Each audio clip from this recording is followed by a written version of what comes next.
Welcome to Flyline Podcast, where we enjoy the interesting stories behind the legendary guides and luminaries connected to Maine fishing. I'm Michael Jones.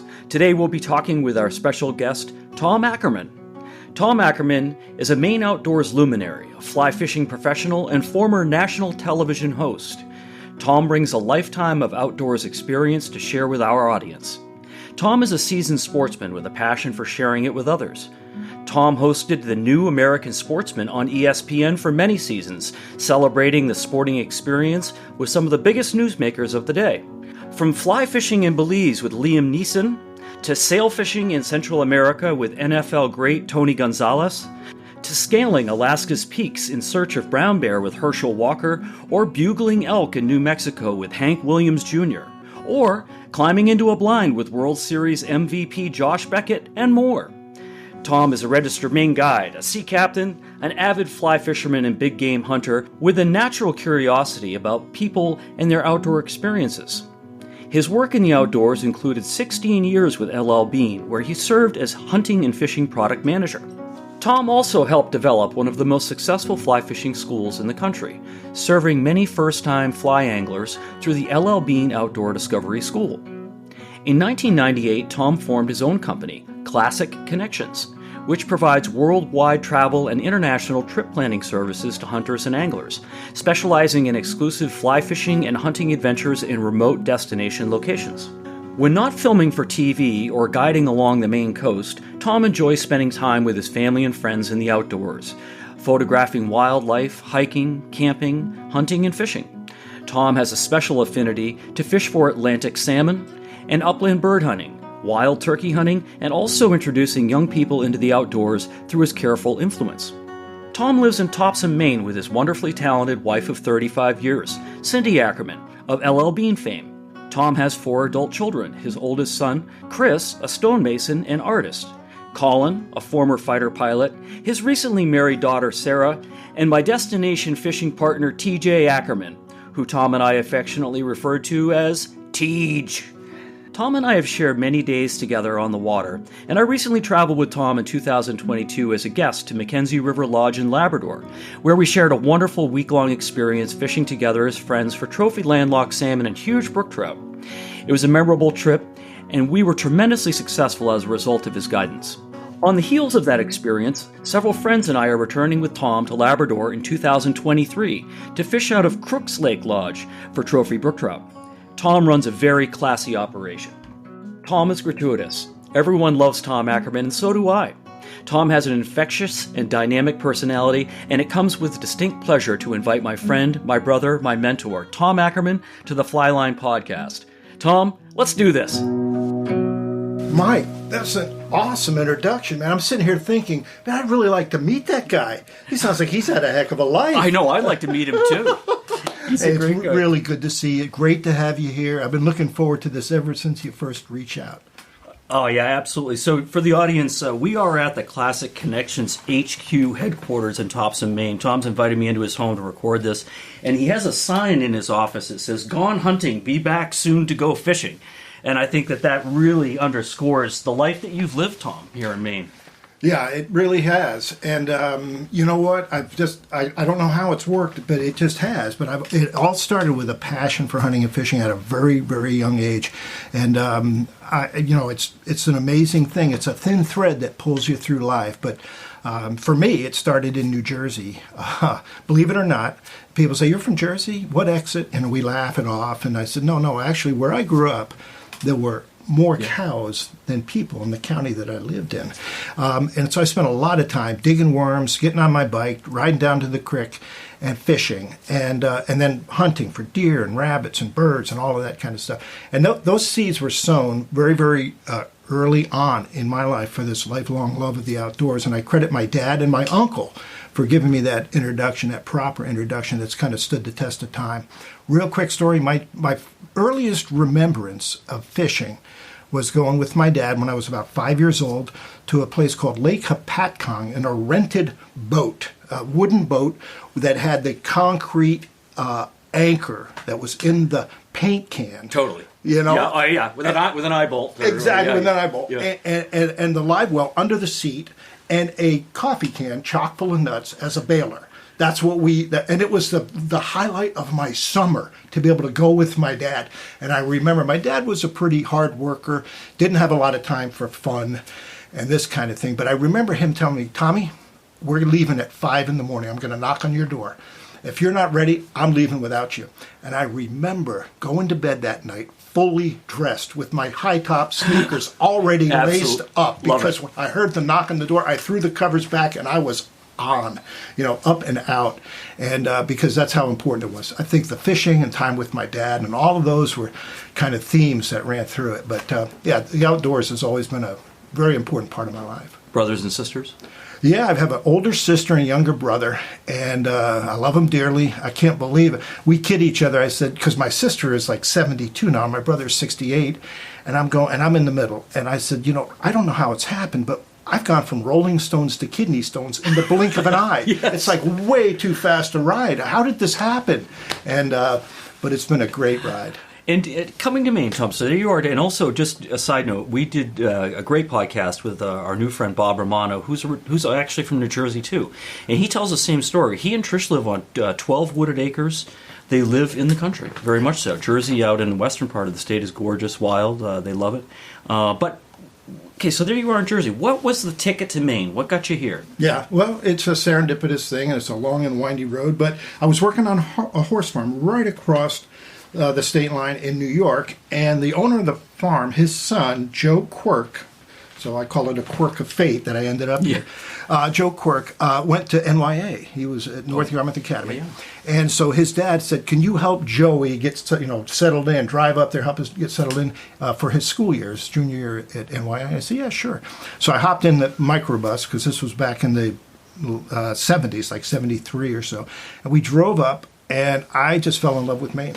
I absolutely fell in love. The first time we crossed over in Kittery and we got up to around Yarmouth, he took me down to the ocean. I'd never seen anything like that. I just looked around and I was slack-jaw. I said, this is about the prettiest place I've ever seen in my life. And so I made the decision at that point, a way, long time ago, that this is where I wanted to put down some roots and spend my time. So I applied to school at University of Southern Maine. Back then it was UMPG, University of Maine, Portland, Gorham, and got accepted. And the rest is history. I started going to school there, and I self-designed a major in environmental science, but I spent most of my time just cherry-picking classes, whether it was entomology, ecological principles, ornithology, ichthyology, anything with an ology on it. Yeah. I wanted to learn, because I guess I'm like a self-made naturalist. Mm-hmm. I wanted to learn as much as I could about everything that surrounded me when I went out in nature. And it comes out when you're with Tom that you do have an affinity, not just an understanding of it, but an affinity and a love for it. It makes your heart go pitter-pat. Well, I appreciate that, and it's infectious. It's hard not to share it with others. I remember taking a guy down the Kennebec one time. He was a hard-charging A-type guy from New York, an accountant. And he'd hired me for a couple of days of striper fishing. And I met him at the ramp. We got loaded up. I said, hey, Nick, it's going to be a great day. A lot of fish around. They've been on the bite. And so I said, let's go. So on the way down the river, I stopped at Ram Island and I pointed at the eagle's nest. And there were 2 adult eagles and an eaglet there. And we were right underneath it. It was a beautiful photo op. And he goes, yeah. He says, if I wanted a bird tour, I'd have hired Audubon. And I said, okay, I guess we understand each other. Let's go fish. Yeah. But I'm thinking to myself, dude, you're missing a heck of a party, because there's so much more going on around here if you just open your eyes and look. We had the seals hauled out on the rocks. Yeah. We had the ospreys circling and diving. We had the eagles. There's just the great blue herons, out looking for breakfast. And it's just like the coolest thing. My fondest memories are riding down that river at daybreak with that cool wind in my face and just seeing and experience all of that. Nick has probably got the hat that says, the tug is the drug. I don't doubt it. And he counts them as like, that's number 7, Tom. That's right. Exactly. So we talked a little bit about, you guiding and fishing, but what was the genesis of you guiding and fishing in Maine? When you first came, you're USM, right? Right, yeah, USM. You obviously had some off time, you started playing around. Yeah, actually, were you a fly fisherman then? Yeah, I was kind of self-taught. Yep. With the with the book under the elbow, and 10 to 2, 10 to 2, 10 to 2. Trying as best I could. I think it was a Joe Brooks book or something like that, maybe Lee Wolf, on how to learn to fly cast. And I was not very good at it, but it didn't matter. I had a $5, it was a Folsom rod, $5 fiberglass rod. It had probably 3 guides on it, and it was way before Medalist reels. That was way out of my price range. So I can't even remember what it was on for a reel. But I started fly fishing when I was probably about 14 or 15. But I always reverted back to worms until I moved to Maine. And then I said, no, this is definitely the right tool for the job up here. But I graduated from college. I had a degree in environmental science with a kind of a minor in fisheries biology and fisheries science. So I always wanted to work in that field. I had worked summers for Maine Fish and Wildlife as a creel census clerk on Sebago Lake, and I loved that job. And I'm saying, this is great, to get paid to do this. They give you a boat, and so I did that for the summers. And then when I graduated, I actually started working for an instructor of mine that taught fisheries science named Evelyn Sawyer. She and her husband Phil had started a closed system aquaculture operation down in Arundel. And closed system, it wasn't the water flow through like you see at most hatcheries. Yeah. And so so the idea, it was supposed to be a commercial operation. We were raising Pacific salmon. I think they were pinks or chums or sockeyes or something like that.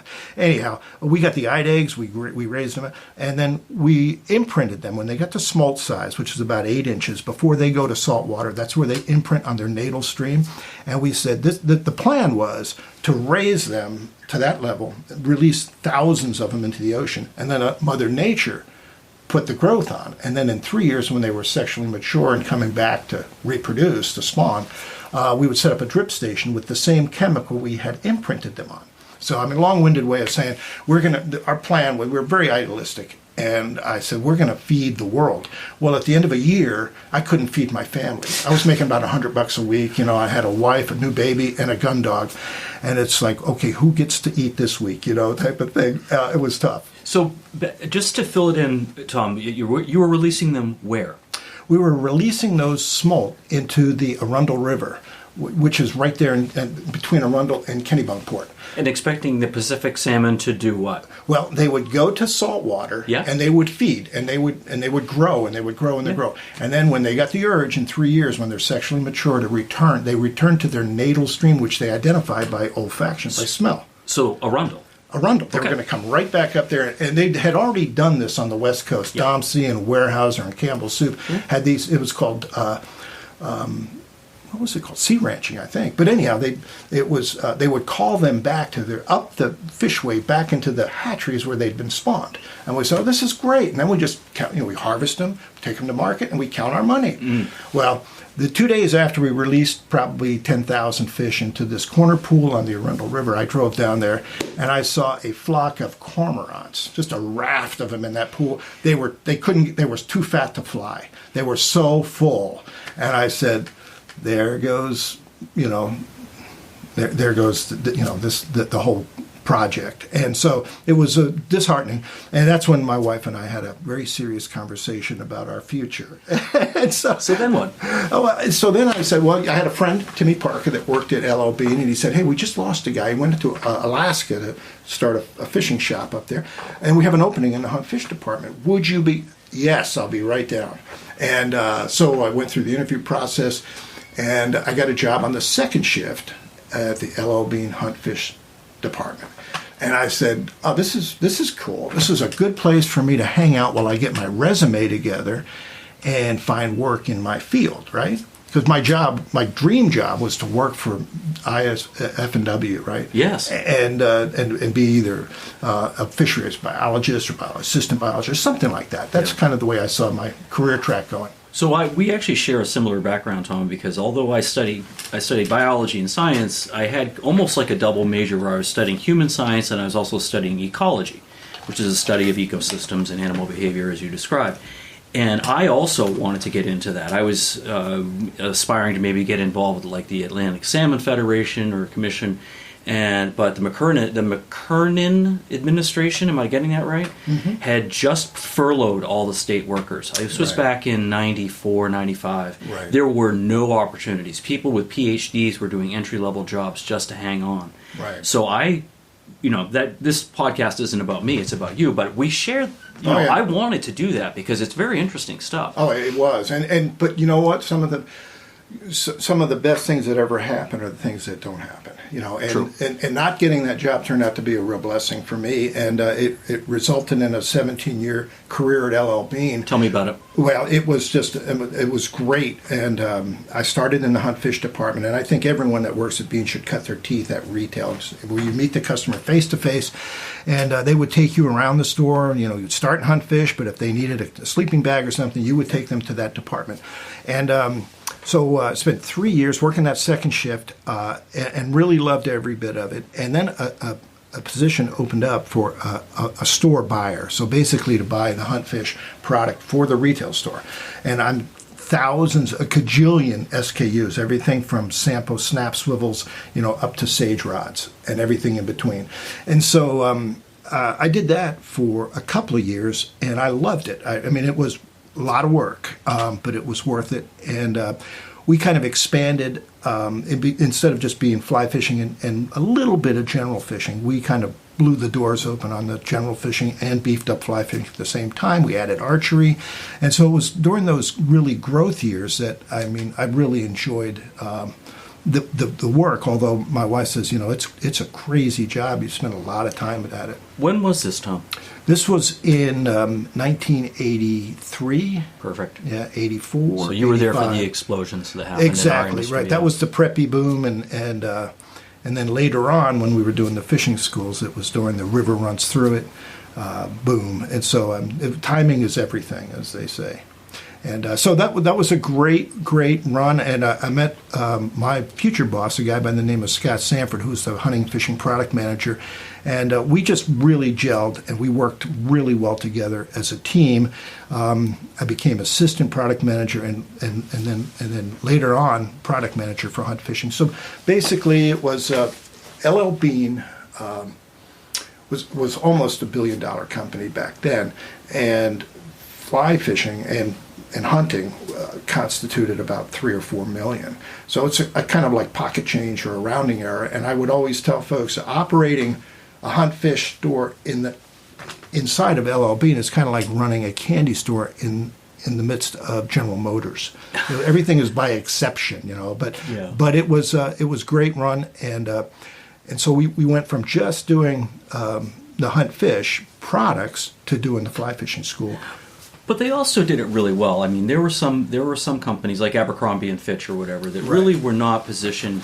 I mean, they were selling fishing equipment back in the day, but you guys were really the boots on the ground people actually using the product. Tom Ackerman was fishing with a rod he was managing to promote.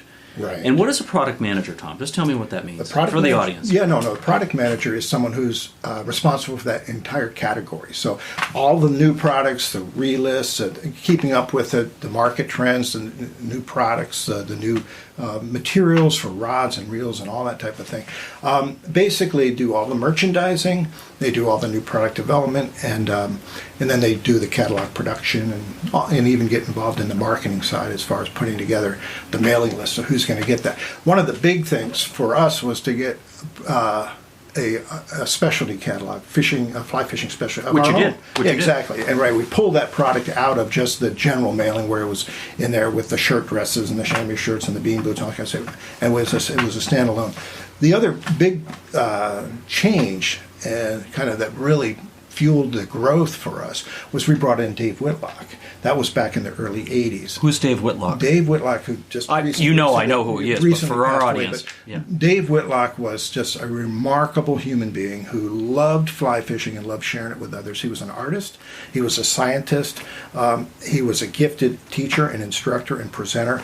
And he also became our consultant as a product consultant, market consultant, and as the head of the Bean Fly Fishing Schools. Right. So I want to say Dave was from Arkansas. Yep, Arkansas, right? Yep. And Dave has recently passed away, as Tom said, but Dave was also I think really one of the first people in Maine fly fishing to make it that bass was not a four-letter word. Right. He showed myself, some other people that have mentored me, Danny Legier as an example, Right. that bass is a hell of a lot of fun, and you can become good with the fly rod as a result. And he took it on. That was his thing. Oh, it definitely was. I mean, yeah. Oh, no, he developed a whole line of products. We have rods designed for bass fishing, and he had his fly selections and whatnot. But he had a great philosophy on fly fishing. He says, our approach is that any fish that's fun to catch is more fun to catch on a fly. And so, and I, as you know, Lefty Cray and so many of the other guys, if you pin them down and say, okay, what's your favorite? If you could only fish for one fish, what would it be? Most of them would tell you smallmouth bass, because they eat top water, they jump. They're a wonderful, wonderful game fish. And we have tons of those in Maine. And Dave recognized that, and he targeted those. And he developed a whole system of angling those from top to bottom, popping the top. He had so many different things. He was so creative.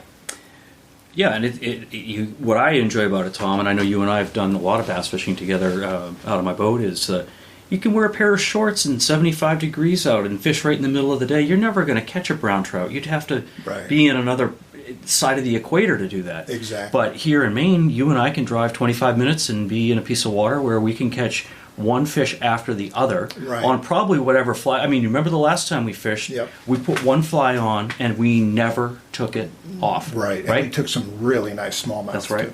Too. Yeah. And so there's, I love catching stripers. I love catching smallmouth. I mean, if you're in Maine, those are the two main attractions right now. So back to beans, Tom, before we depart from that, you had gone from being someone doing retail on the floor, and then you started working in product management.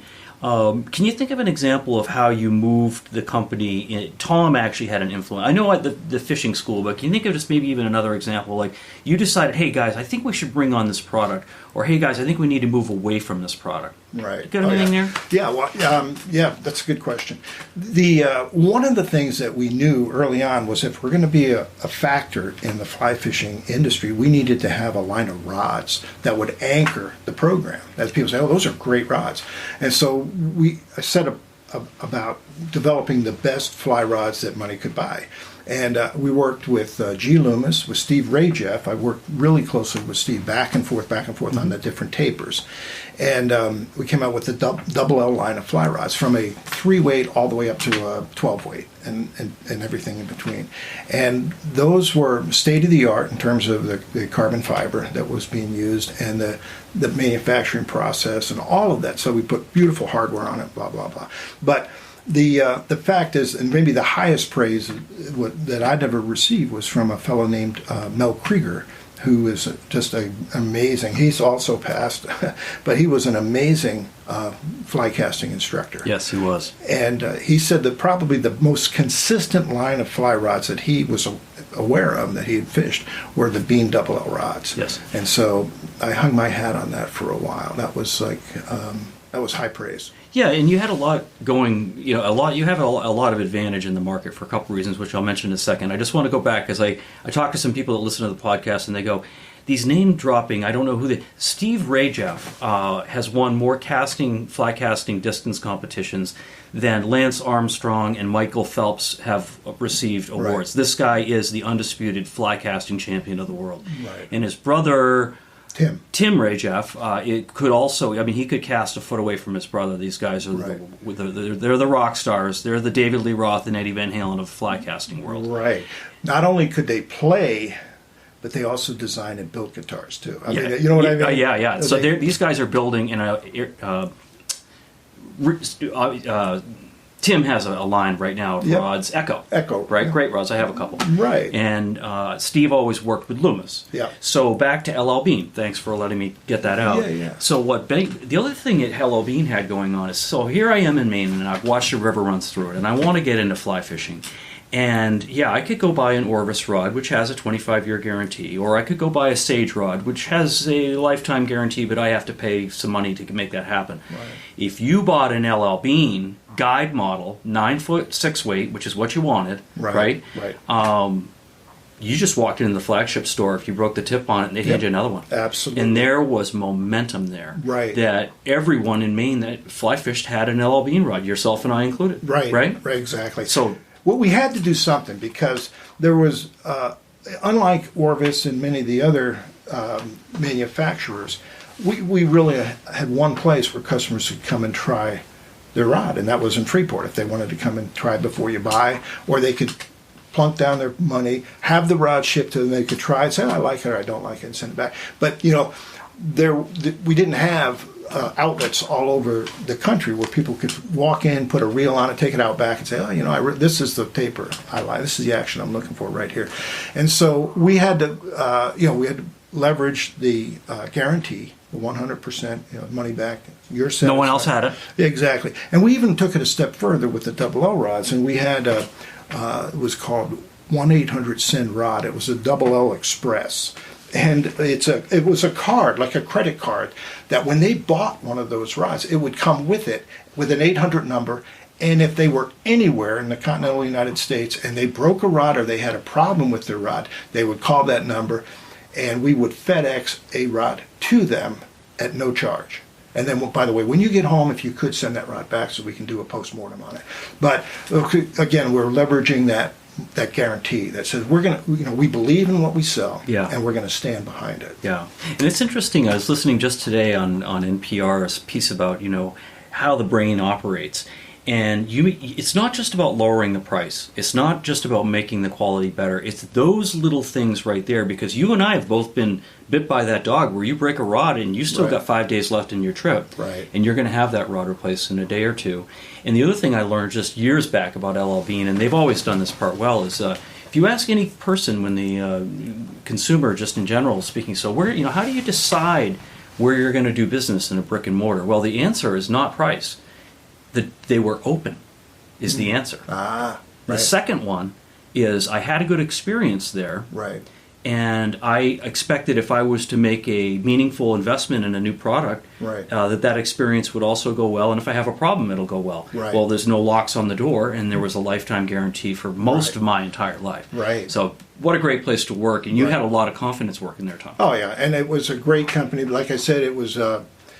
they basically had the same core themes and values that I did. Treat people the way they want to be treated, and they'll always come back. So, good quality merchandise at a reasonable price, and they'll always come back for more. But it was, that was a really good point that you just made. As I traveled for Bean, and I'd be on a plane somewhere, and people say, "What do you do?" I work at LL Bean. "Oh, we love LL Bean." I say, "Really? What do you love about LL Bean?" I'm thinking they're going to say the chamois shirts or the shoes or what. They said, "No, you know what? We had a problem with something, and you guys made it right." And I said, wow, there's something to be said. We did not win the Malcolm Baldrige Award for excellence. We came in second. This is a long time ago, but it was like the coveted award in all businesses across the U.S. And it was awarded to Motorola that year. And when they did the debrief and they explained why Bean did not win it, they said, because your customer service is too good. And we said, well, how could that be? And they said, customer service exists to resolve problems. And they said, if you did a better job of anticipating those problems, you would deal with them upstream and they would never result in customer dissatisfaction downstream. And I said, I thought about that for a long, hard time. And it makes sense. So, but I also think there's something to be said for screwing up and making it right. That's where you build that bond with the customer that says, you know what, I can trust those guys. And LL, back when he first made the boot, he had 90-something% failure in the first year, and he did that upstream. He said, I'm going to change how I make them. I'm not going to make them. I'm going to find the people that make the boots better than anybody else in the world, and that's what he did. Right. So he had that vision. And he also refunded those 90 pairs. That's right. When he didn't have the money to refund, but he made it, he made it work. So before we go to break, Tom, let's segue into your guiding.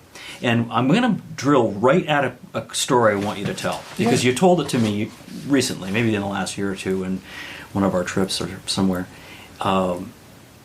You're working in the LL Bean Discovery School.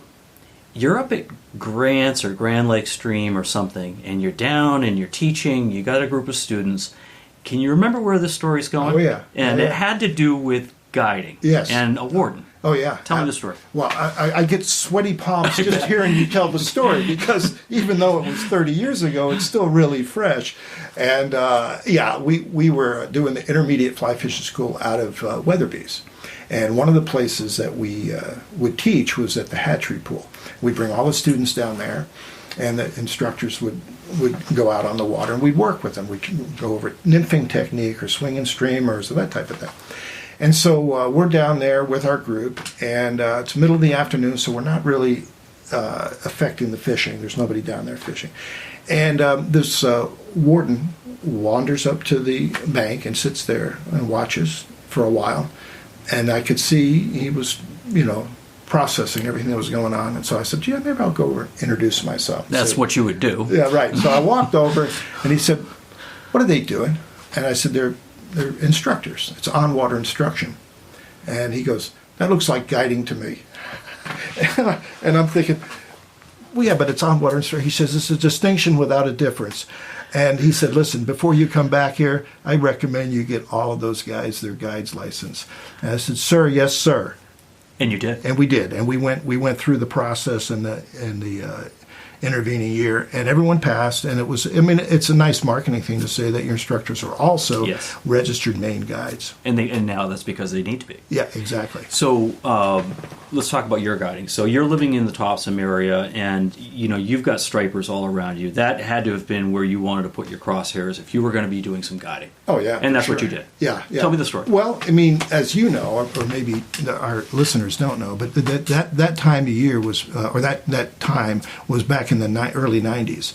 And I had a small boat. It was a 16-foot Fisher SV3 aluminum deep V hull, 40-horse Yamaha, and it was perfect for that shallow water fishing in the Kennebec. And it had a bow-mounted trolling motor, which was even better. And so I said, well, what the heck? I had had left being at that time, and I said, gee, my wife says, they stopped sending the checks. You need to find a way to make some money, mortgage and all that other stuff. And I said, oh yeah, okay.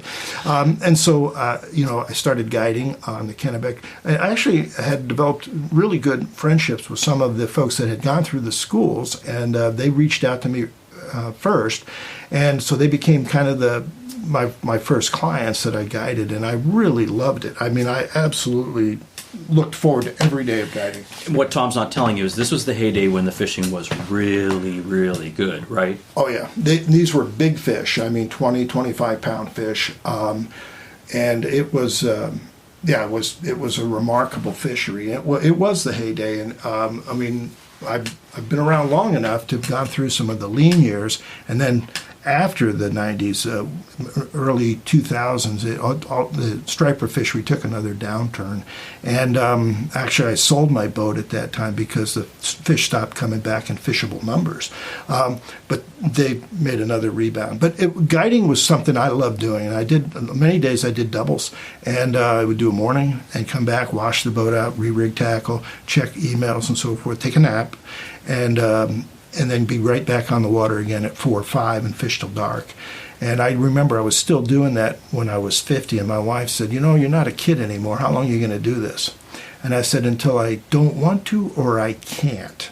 And neither of those had happened. And I still absolutely love that. Like I said, if I had to pick one place to be, would be, for the summer on the lower Kennebec, because I think it's still one of the best fisheries in the world. And the places that you like to fish down there, you've taken me to a few, and it is just quintessential Maine. It's gorgeous. Oh, yeah. No, it you is. see it, and it changes with the tides, and the birds are coming in and out, and the sunsets. The lower Kennebec, we just interviewed the governor, Janet Mills, recently for the podcast, and she kind of flowers about the Kennebec. Oh, it's special. It's a very, very special place. It is. It is a special place. Well, Tom, I think we are at a good spot to take a break. And when we come back, I do want to talk a little bit more about your guiding and how that segued into you creating a travel business, Classic Connections, because that's really important. And the other thing, too, we never talked about how you and I met. And I think maybe we'll come back from the break with how we met. And so everyone stick around. We're going to do a fly line flashback and come back and speak with my friend Tom Ackerman in the second half.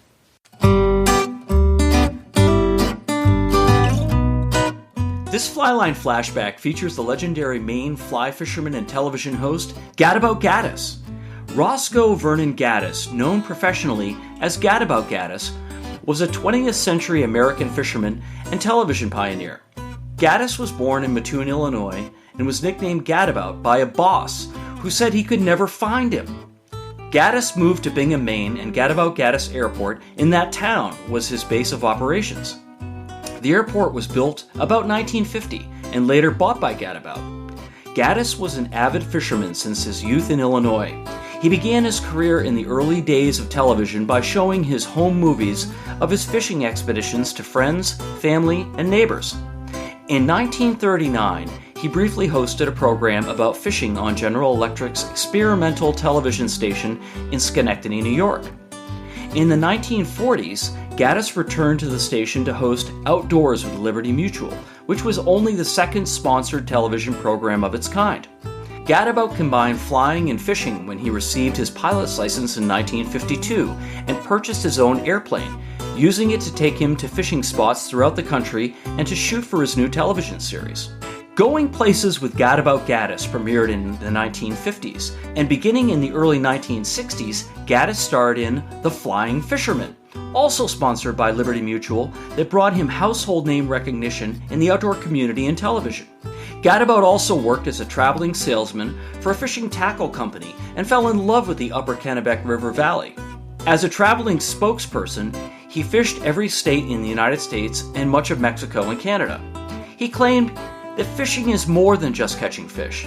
It's soaking up nature and all of its marvelous wonders. Gaddis was nominated for an Emmy Award in 1968. Gaddis earned his Army Air Corps pilot's wings during World War I and flew to each filming location in his Piper Cherokee 235. Each episode would open with a shot of Gadabout Gaddis landing his plane. Gadabout brought alive a wandering spirit. His optimism for life and people was contagious. He made a lasting impression, which has affected many to this day. Gadabout was and will forever be a Maine fly fishing and television legend. And now, back to the second half of our podcast.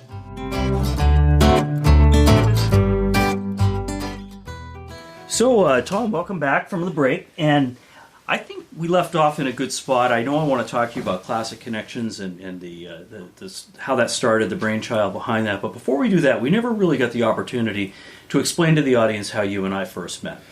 And I remember we may have been introduced at a fishing show, Somerset, Marlborough, something like that, because I feel like I had an image of who Tom Ackerman was. It might have been even at a CCA banquet down at the atrium or something like that. That could be. But we never really got introduced until you came out and fished in the drift boat with Teej. That's right. That's right. Do you remember how that happened? Oh, of course I do. I remember calling the Maine fly shop. I don't know if I talked to Danny or Penny, but I said, "Hey, look, I'm looking for a day for my son and I to come up and fish the East Outlet. I've got a 13 or 14-year-old son. He's kind of new to fly fishing. He's had a little bit of experience, but not much. And I need someone who's not just a good guide, but also a good patient instructor, and hopefully someone with a good sense of humor too." And they said, "Have we got the guy for you?" So they booked us with you, and that turned out to be one of the best things, one of the best days that we've ever had. And it may have turned the tide for TJ, and again, the lifelong love of fly fishing may have been sealed on that day. And I'll tell you why. Because his experience and his introduction to fishing was with a overzealous guide dad, that took him out in the boat on the Kennebec, and it was in full-blown guide mode, and he was 9, 10, 11 years old. We'd pull up to like Goat Island, and there'd be some happy fish, big nice stripers rolling on top, and I'd hand him a rod, and I'd say, come on, cast right there. I said, come on, they're not going to do this all day. And pretty soon he reels up, he puts in the rod in the rod holder, and he sits down. I go, "What are you doing?" He goes, I'm done, Dad. I can't take the stress. I can't take the pressure." And I just realized, you know what? I maybe need to tap the brakes a little bit, you know? And that's when I knew I had been guiding too much. And you made the difference because you turned fly fishing into something that was fun. Yeah. And he loved it. I still have pictures of him smiling so big that his face hurt. Yeah. Okay. And I remember him catching a fall fish on a nymph down there on the East Islet somewhere, and you catching that fish and then showing him, and holding it up and showing it to him, and then running to the length of the boat and jumping into his lap. And I snapped a picture of you there in his lap, and he had the biggest smile on his face. He didn't see that coming, and neither did I. And I said, you know what? I like this guy. Oh, thank you. Yeah. I mean, you made it into a wonderful experience, and one he still talks about today. Well, the seeds were sown back then, but you're still his favorite fishing partner. Yeah, and so so time passes. TJ grows up, and just a couple of years ago, I want to say, was it 3 years ago, we went to your family's property in Raymond, right? Yeah. And you commissioned me to take him out because now he is serious about fly fishing. Back then, we were just planting seeds. Now the plant has sprouted from the soil. He's actually asking questions. He's buying equipment. He's reading. He's right. Oh yeah. And so you wanted him to really sharpen up that cast. Right. And so that's what we did down there. Yeah. Did it in short order. Oh yeah. Less than an hour's time. We had him throwing a dart. Oh yeah. And then of course that led into us going to Mackenzie Lodge. Right. And so Tej joined us from Mackenzie Lodge, and we're going to talk later about the heart attack because we got to do that. Right. But he could have spent the time. Yeah. But no, he's a great fishing partner. He wanted to fish with you. Yeah, and we did. This was over the Father's Day, so I was really, really grateful. I got a card. Yes. In the cabin. Oh yeah. And then he says, "Hey, I'm out of here. Mike and I are headed up to Quartzsite to fish for the day." And I said, "Kill him, murder him, just go." And that was it was wonderful, just spending that time with you guys in that setting. And for me, these trips, and I've been on some wonderful trips. I've fished all the world over, from Alaska to New Zealand. I say A to Z, and most places in between. But the most important thing for me is who else is going to be there. And if I'm with friends and family, okay, that makes the trip worthwhile for me. That's what makes it fun and memorable. You build these memories that are going to last a lifetime. Yeah, and I was telling we're in full anticipation mode for this summer's trip that we're taking together with my friends Chris and yourself and whoever else joins us in the end. But we all get it. It's about getting ready for the trip. It's about the thought, the planning of it. I'm not worried about catching that big fish. That's going to happen. Right. It's either going to happen or it isn't. Right. But the thing that we can control is we can control that we're going to have a great time, and that comes back to the attitude. Exactly. And we'll talk about that a little bit later, too. Right. Let's get back to Tom Ackerman's kind of career. You're coming through. You're gone away from LL Bean. You're out on the Kennebec River guiding. Right. But you can't do that in February, Tom. No, that's right. So you right. must be trying to figure out, what's the next rung on the ladder going to be? And I think it turns into doing some travel. Well, yeah, exactly. And this is the way that came to be.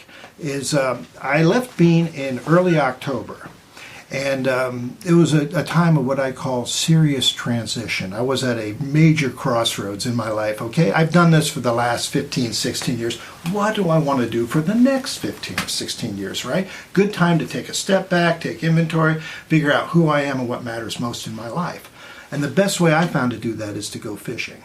And so I packed up my beater of an Explorer, fishing and hunting gear, because it was October, and I headed to one of my favorite places in the world, which was Nova Scotia.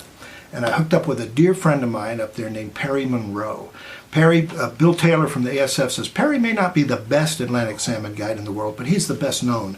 And I really counted among my greatest blessings to know this guy. He's a wonderful guy. And just an old hippie, organic, loves to fish, loves to hunt grouse, is an amazing salmon angler and guide.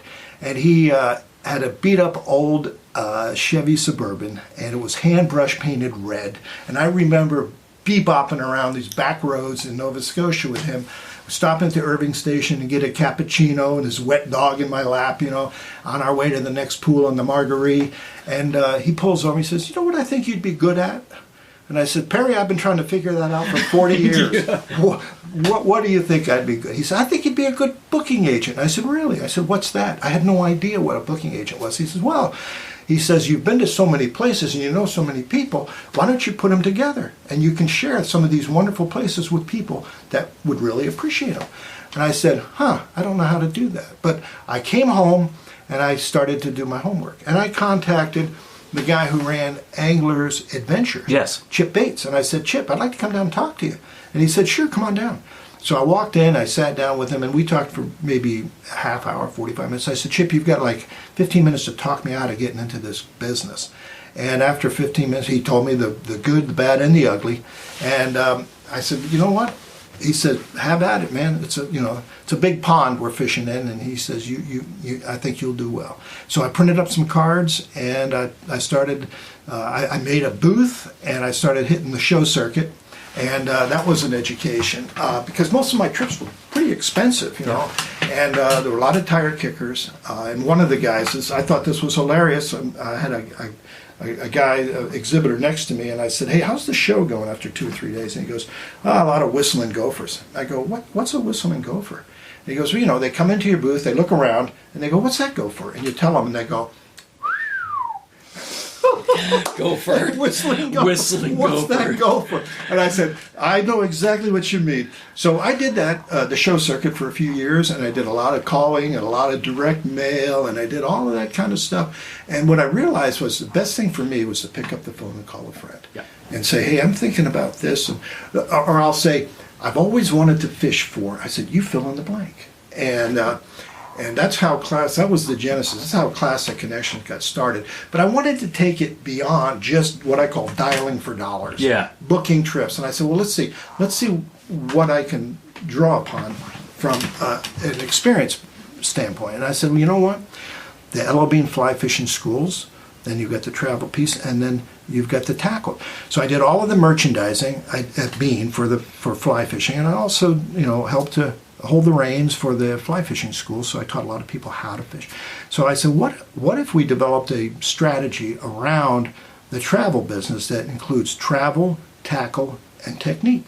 Yeah, you're great at it. You're perfect for it. The travel piece speaks for itself. It's the right destination at the right time. Not a shoulder, week or anything. It's like the prime time. Right. Okay, and then the other is a really buttoned-up bring list of exactly what you're going to need, right down to the flies and the lead and all that kind of stuff, clothing, bug spray, everything. Okay, so that's the tackle piece. And then the next one is the technique. Okay, maybe you're going to the Bahamas for the first time, and you're going to be throwing an 8-weight into the wind for bonefish. And you're going to be casting from a moving platform. You're going to have the rod in one hand, the fly in the other, and about 40 feet coiled on the deck. And you've got a guide on the polling platform. He's going to say, bonefish man, 50 feet, coming now. Okay, cast now. You're going to have a window of about 5 seconds to roll cast, shoot some line on the back cast, and present that fly in front of that fish.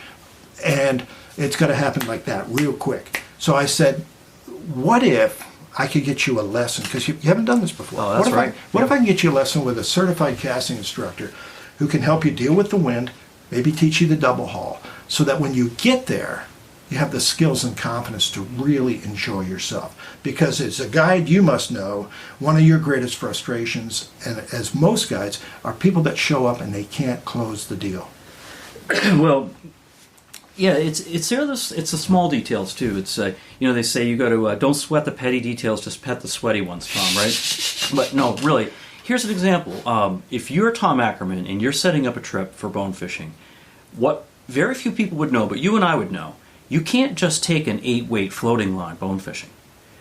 An 8-weight bonefish line has a static core. Right. So when you set the hook on a slip strike with 11 pounds of pressure, 11 pounds of pressure is translated on the other end. So you don't get that if you just go to the Bahamas with your wife on a vacation and go out with a guide, because that's how mistakes get made. Right. And you didn't bring the right flies, and you didn't know that. But think of the money you saved. Yeah, exactly. That's my mantra. Think of the money you saved. Right. So that's what you were doing, Tom, is you were basically setting people up for success, and you've done it now for me, so I thank you for that. You're welcome. Wonderful trips that you provide. I love it. And like I said, my passion in life is helping people enjoy the outdoors. And if I can do that through the right location, the right tackle list, and the technique so that you have everything you need when you get there. My goal, real simple, is to become your trusted advisor for all things fly fishing. And it must be working because the return rate, or most of the guys that I'm I'm working with, I've worked with for many, many years, and I'm working with their kids and their grandkids now. That's right, and that leads right into my next question, Tom, is how has Classic Connections, from when you printed your first business card to today, because it's still going. Right. You're still putting together some great trips. Like you're getting ready to go down to Louisiana this winter. Yeah. That's a conversation I'm not out on yet. Right. But everyone should take a look at what Tom offers because he does a great job. But again, back to the original question. Buying the business card to where we are today, how did the baby change? How did it grow up? Well, I think it started with just learning to listen. I mean, ask a question and shut up. I mean, that's the hard part for a lot of us because, we're pretty good talkers. And it's like doing the whole needs assessment. Well, Mike, tell me about yourself. What's your fly fishing background? I mean, how would you categorize yourself as a fly caster? Where have you fished? Okay. How long would you like to go for? Who else is going to be there? What kind of budget have you got? Okay. And then just listen. And then you say, can you leave it with me for a couple of days? Because I have a couple of ideas, but I'd like to flesh them out. Absolutely. So I get back in touch with them in a couple of days. So it's a dance. It's that progress. It's not just like dialing for dollars and booking trips and saying, hey, wow. No, tell me about yourself. And you develop that relationship that's based on trust. It is. And that I've really, really enjoyed because, I wouldn't want to send someone on a trip that I wouldn't want to go on, right? I mean, it's just like my business is based on repeat business. And referrals. And referrals, exactly. Yeah. Exactly. And so I think the thing that I've learned most is new places and new faces are the lifeblood of any business. So it's like always trying to keep up with the new destinations. We're not going to be, we've booked all over the world, like I said, from Alaska to New Zealand and most of the places in between, some wonderful places. And what I look for, people say, well, how do you evaluate a lodge? How do you know whether it's going to be a Classic Connections type of lodge? And I said, well, there's 5 things I look for. One is the resource. If it's not world class, there's no reason to go there, right? And the second is the management. Who runs this place? Okay, my dad used to say, before you get on a ship, check out the captain. Okay, who is the manager and who's and the owners? And the next is, tell me about the guides, because you're going to spend most of your time there, and a good guide can make or break a trip. You'll spend most of your time with them. And that's a great point, Tom, and I think that I loved it. If you don't mind, let's touch on one point. My next question is going to be about times when you went and had an experience and you didn't find those things that you were looking for. I can't say that I have, and I think the reason for that, Mike, is that most of the places that I've added to our inventory are ones that have come highly recommended from guys that I trust, who have been there personally. They fished with the guides, they slept in the beds, they ate the food, and they could come back. Now, are there things that you wish you could rewrite, like the weather and so forth, and some fish and game activity? You can't control that. You cannot control it. You know what? And I spent 3 days in the Bahamas with a good friend of mine who had never fished for bonefish before. We stayed at a really nice place, and but the wind blew like stink for all 3 days, and we were locked on the Weather Channel, and we were watching the isobars. Look, they're starting to separate. I think the wind's going to lay down, and the out front, the flats were just milky white, and so I felt really bad. But he said, Tom, we've been doing this, both of us have been doing this for a long time. We call it the big boy clause. Okay, we're big boys. We knew this could happen when we signed on. Mm-hmm. And that's why we tell folks, if you can, take an extra day, because the weather is always the wild card, and you don't have any control over that. But as far as like any horror stories, I can't really think of any, thank goodness. That we've had some great trips, and but as far as those ones that you just say, oh my gosh, I wish that never happened, I can't think of any. No, even on our trip last summer, speaking about the weather, we showed up at the equinox, the summer equinox, the 21st around of June, in Shefferville.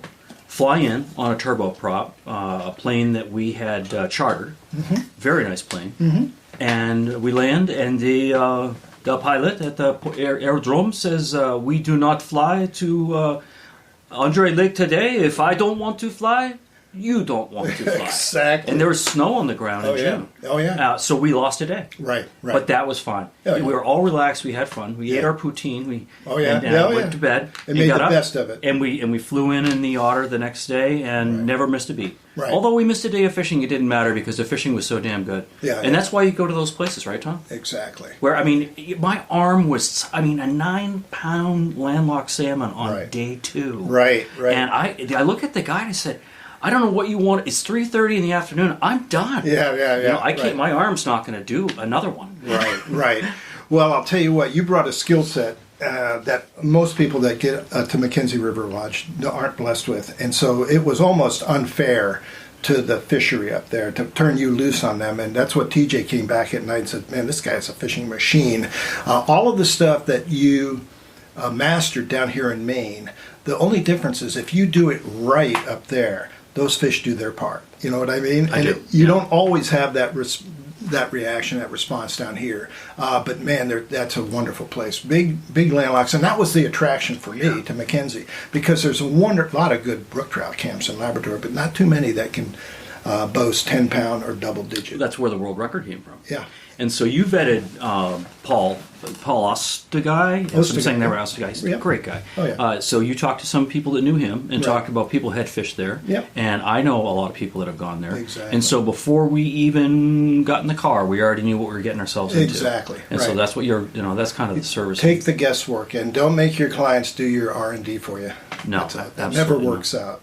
No, so we haven't really even got to the crown jewel of your resume, Tom, and that is that I actually don't know the story, and I know our audience doesn't know the story unless you talked about it when you were on the program. No. But what I'm leading up to, audience, is Kurt Gowdy ran the American Sportsman, extremely successful. Was he on ESPN? He was on other networks, but it ended on ES. It was on ABC. ABC. Right. And so Kurt Gowdy, household name, everyone knew who he was, passed away. The network, advertisers, sponsors want to keep the thing going, and they start looking for someone to maybe create a spin-off, and they're going to want to call it the New American Sportsman. We all watched it. I mean, in hindsight, but let's go back before it started. I think Cindy encouraged you to get involved. How did you? Yeah, you got a good face for radio, Tom. Television? Thanks, Mike. No, you go. You tell me. What happened? Well, it's kind of a crazy story, but and like I said, it's a thin thread that pulls you through life. But I did a TV spot for L.L. Bean back in '95. They hosted a show called The Ultimate Outdoors with Wayne Pearson. And Wayne was just a good old boy from down south. He'd done a lot of turkey hunting and a lot of whitetail hunting, but he had never fished for stripers. So they brought him up to Maine, and they hired me or enlisted me to take him around, and we fished the New Meadows, and I showed him some spots there. And it was a good show. It was well received, and we got some nice fish and all of that.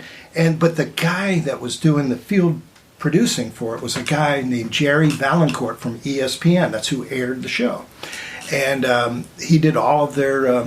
He was their production manager, and so he just happened to be from Lewiston, Maine. And Valancourt, very Maine name. Very much. Oh, yeah. And so, great guy, tremendous sense of humor. We just hit it off. And so we stayed in touch. The show aired, and he said, hey, it came out great, blah, blah, blah. And then, probably a year went by. I'd never heard from him again until I get a phone call. I said, hey, handsome, how would you like to book locations for the flagship of our outdoor block? It's a new show that we've resurrected. We bought the rights to it. It's called The New American Sportsman. He said, you may remember the original with Kurt Gowdy, the American Sports. I said, yeah, that was the gold standard for, there wasn't a whole lot of outdoor programming to begin with. But that was the one. That was the one, ABC Wide World of Sports and the American Sportsman, with Bing Crosby and Phil Harris and all these other people that people listening to have never heard from. Lee Wolf. Yeah, and Lee Wolf, exactly. But Kurt was a very famous sportscaster. He did the World Series and the Super Bowls and all this kind of stuff. But they bought the rights to it. And the first year they hired Rick Schroeder. Maybe he was a child actor, but he. Oh yeah, Ricky Schroeder. Ricky Schroeder. Oh, he did it. He hosted it the first year that they bought. Well, he couldn't have been an outdoorsman like you and I, Tom. Well, he was better than the next host. Okay, all right. Who was Deion Sanders. Oh no, there's Deion. Okay, right. Gotcha. I see where this is coming from. Right, Okay. and Deion was a great guy, but they were looking for A-list celebrities to host this series, right? And so they went Rick Schroeder. That lasted a year. Then Deion Sanders re-signed a contract with the Falcons to play football. So ESPN went looking for a host. And I was already booking locations for it, and I'm thinking, this is a really good gig. I just like booking the locations. It's very lucrative. And so I'm putting it out to all my buddies saying, hey, man, why don't you apply for this? Because they're looking for a new host. And Cindy, my wife, says, well, why don't you throw your name in the hat? And I'm going like, yeah, right. Like, I got a shot at that. And she goes, just do it. And so I did. And was there an audition? Well, it's funny you ask. They said, well, why don't you come down to Bristol, the ESPN campus, for a screen test? And I said, okay. And then I get this flash of inspiration, and I called him back, and I said, hey, listen, why don't I hire a guide on the Connecticut coast? You bring a film crew out, and you'll get to see me in my native habitat. And they go, it's a deal. And so I met them down there. I had a Explorer that leaked more oil than the Exxon Valdez. Yes. It was falling apart, right? And so I rented a black Chevy Suburban, right? And From right here in Topsom, right, the Enterprise. And I drove down there, Yeah. and so we hooked up with a guide. We went out and they set up all these different scenarios, like to stump me. Well, if you're a fishing guide, you can handle just about anything. You've got like a master's degree in human relations, Yeah. And it's just they kept throwing them, and it rolled, and it went well. So the next day, I got a phone call from the suits down at ESPN, and they said the camera likes you. I said, I'm not sure what that means. And they go, well, we'd like to talk to you about terms. And he said, but first of all, we have a couple of questions. How do we know you're not going to fold like a warm tortilla when you get around these A-list celebrities? And I said, well, guys, I don't know how else to tell you this, but I believe God is no respecter of persons. He made people. And some of them may have more a talent of throwing a ball or singing or playing an instrument, but it doesn't make them any better than me. And so I hold no person in awe. I said, I think I'll be able to handle it. And they go, okay, good. And so this was at the point in the negotiation where it could have gone either way, and I could tell there was some hemming and hawing, because this is a big deal. This is the flagship, but they're out. There's a multi-million-dollar, budget for their programming. And so I said, guys, let me ask you a question, because I realized these are all sports fans, right? And I said, you guys all see The Natural? And they go, yeah, with Robert Redford, the baseball movie. Yeah. And I said, you remember the scene where this 35-year-old rookie comes up to Pops in the dugout, and he goes, and then Pops says, well, I don't know why they brought you in, a 35-year-old rookie. What am I going to do with a 35-year-old rookie? And he looked at him, he said, Pops, it's taken me a long time to get here. You play me, and you'll get the best I got. I was 50 years old when I used that line on them. There was a long silence, and they go, you got the job. And Cindy started cheering, and it was... Was she there? Yeah. Well, it was over the phone, but but it was like and the guy on the phone, this was like Mark Shapiro, the president of ABC. I mean, these are all the mucky mucks, right? And they said, and I remember Dan Bowen, the producer, the executive producer, said, you don't realize it, but you just won American Idol. And the next thing I know, Mike, I'm jet setting around the world with Liam Neeson and Michael Keaton, Bobby Knight, Herschel Walker. And like I said, I don't know how, I feel a little like Forrest Gump. I'm not sure how I got here, but I'm playing football with Herschel Walker on a deserted beach in Alaska and fishing and listening to Coach Knight give a pep talk to his fly box here on the Maine coast. And it was just like, it was a dream. It was a dream. And I did 30 of those episodes. You were great, Tom. You did an awesome job. I enjoyed it. I mean, every minute. And the neat thing about it is that, there was no script. It was all just kind of free flow. And they followed us around. They had an amazing budget, 3 camera shoots, helicopters, all this kind of stuff. Shannon Sharp to Hawaii. Just for the audience, just so you know, this podcast is not scripted either. This is just free flow Tom right here. Just keep going, Tom. Sorry. Right. Let me find my notes here. And so, exactly. Well, the amazing thing was that it was these guys were just so good at what they did. The camera guys and the sound guys. I mean, we never even knew they were there, and yet they rolled for 10 hours, 12 hours, whatever, and they would go back to their edit suites and they would find a thread of a story, pull it through, and it was like, wow, this came out really good. Anyhow, it was a ratings bonanza. They were really happy. We had a 3-year run and for ESPN, that's pretty good. And we went.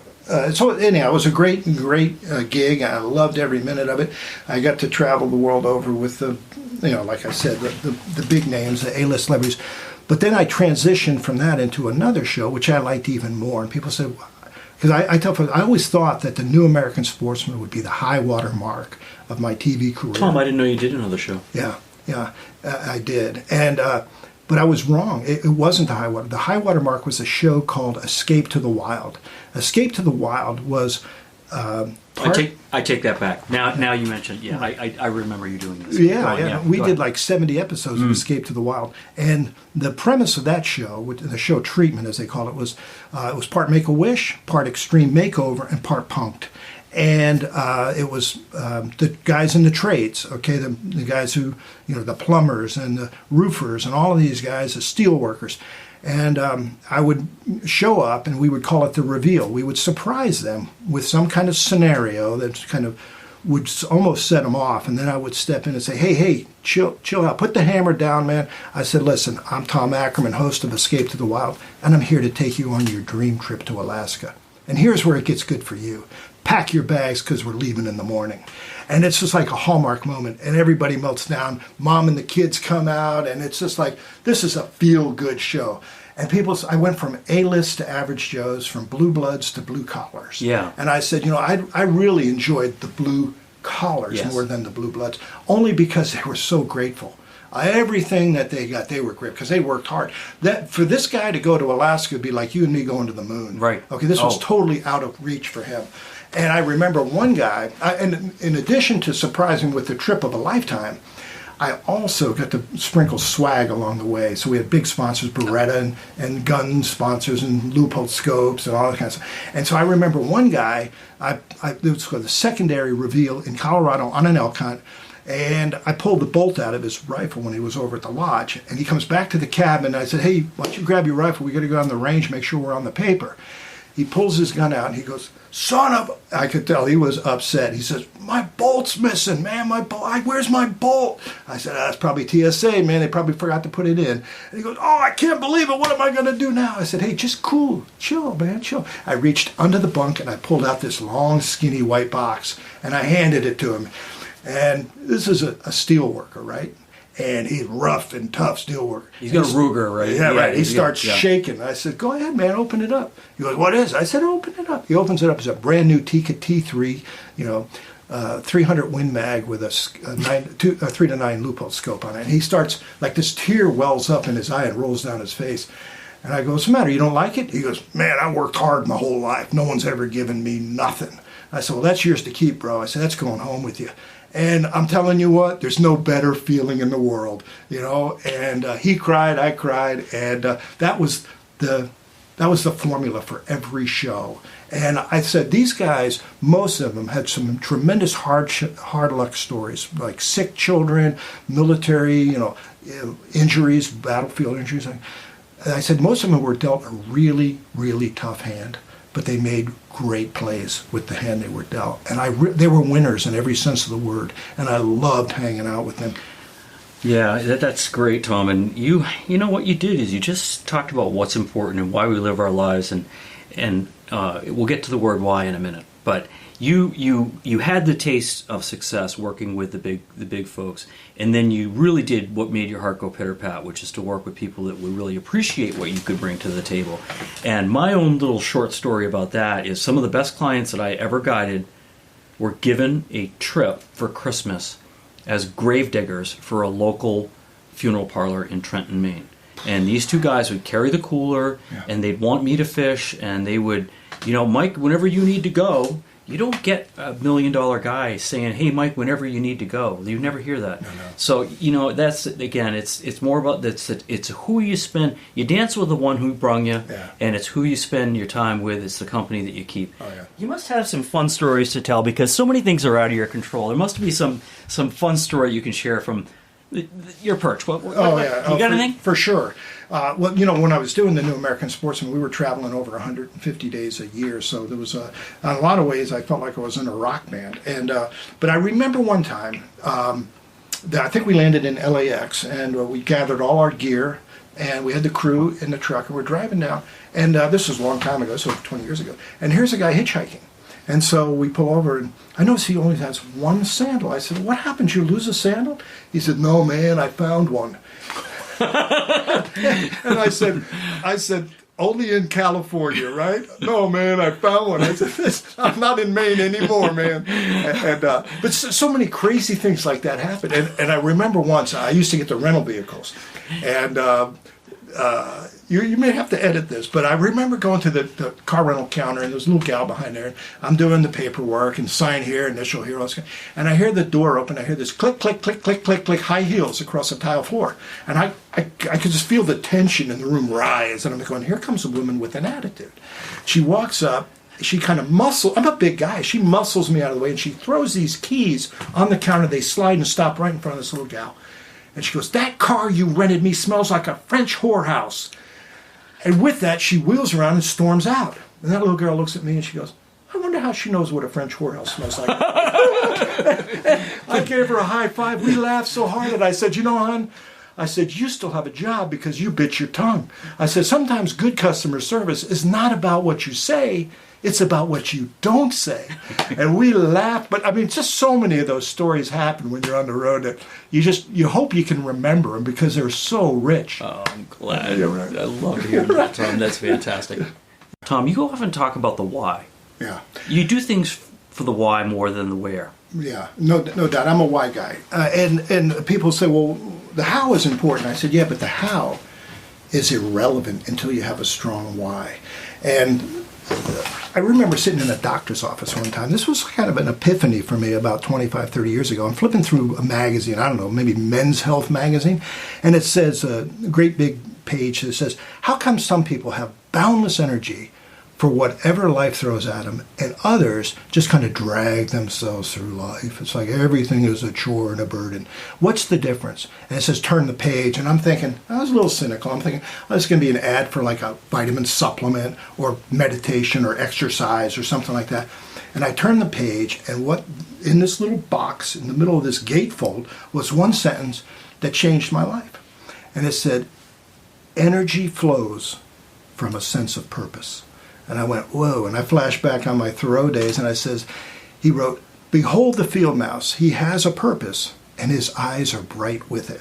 And I went, whoa, you know what? And so I realized that my purpose is helping people enjoy the outdoors. And if it involves hosting TV or guiding or hosting a trip or booking location or any of that kind of stuff, if it fits under that umbrella of helping people enjoy the outdoors, odds are my tail's going to be wagging. And so I know people that are out there, they're looking for their why. What is their why? And I've really encouraged them to do some inventories, take some time alone, think about who am I and what matters most in my life. That will inform and maybe set the trajectory for the rest of your life. And but anyhow, that's a big part of why I do what I do, because whether it's kids, old people, or everyone in between, there's something about time in the outdoors. And I've worked with a lot of wounded warriors. I call it a place of healing and a place of hope. There's something like restorative about time in the outdoors, and it's just a beautiful thing to be able to share it. Mm. And we almost lost you, Tom. Last year, Tom, you had a major, major heart attack, and I know just because I know you. We're friends. Right. It made you reset a few switches too. You're evaluating your life now. Like, what's the line you're using now? You're waking up like, oh yeah, I wake up every day and I'm just happy to be alive. I said thank you, God, because it's called every day is a gift. That's why they call it the precious present. Okay, and it's like I don't take anything for granted. There's a little sticker on the fridge that I've read a million times, but it took on new significance after my cardiac event. That's what the doctors call it, cardiac event. It says, don't sweat the small stuff, and it's all small stuff. It's all small stuff. But yeah, I had a massive heart attack on December 18th of 2021. They rushed me to the ER. I was flatlined. They shocked me several times to bring me back. 30 days later, 21 in ICU, they they did 9.5 hours of surgery. They patched up. They did the plumbing. They rewired, and I went through cardiac rehab. And I'm just happy to be alive. And this is during COVID. Yeah, it was during COVID. So none of us could come see you. Right. No, not even family. But I'll tell you what. And this better not air before Thursday, because there are some people that I wanted to thank, but one in particular was and this is an amazing story, but was a ICU nurse named Jessie. That's all I'm going to tell her first name. But she was incredible, constant. I mean, compassionate, competent, caring, and she kept me alive. For, I think, the doctors come in, we had great surgeons and all that kind of stuff, but she was the one constant. And this was, like you said, during COVID. So it was like 12 hours on, 12 hours off, like unbelievably stretched thin. So I mean, they were at half staff. They were stressed to the max. And yet she always had the most unbelievable attitude, kind, compassionate, good sense of humor, all of that kind of stuff. I nominated her for an award called the Daisy Award, which is a big deal if you're a nurse. And there's only a few of them given out in the state of Maine. And I found out this week that she was selected as the winner. And so that's going to be next Thursday at Maine Med, and I want to be down there to help her. They said, you want to come down? I said, if I'm still around. Right? Don't take me yet. Not dead yet. Not dead yet. But anyhow, it's like I said, here's my philosophy in a nutshell is the secret to living is giving. And I've seen a lot of wealthy people that spend their lifetime getting, and they get to that age and stage, and they go, you know what, that's really not that rewarding. But then you give something expecting nothing in return, and you go, that's a hoot, and that's where it's at. And some people never get to that point in life, but the ones that do, I think, are the real wealthy ones. I love to give gifts. Yeah, isn't it great? Receiving gifts is only 40% of what giving a gift is. Right. That's the 100%. That's the feeling. Right. Yeah. And as a guide and as a host and all the things that you are and all the things that we both share together in terms of our interest, we're afforded the opportunity to give that gift all the time. Exactly. I just worked with a group in New Hampshire yesterday and, taught 6 people that didn't know how to fly cast how to do it.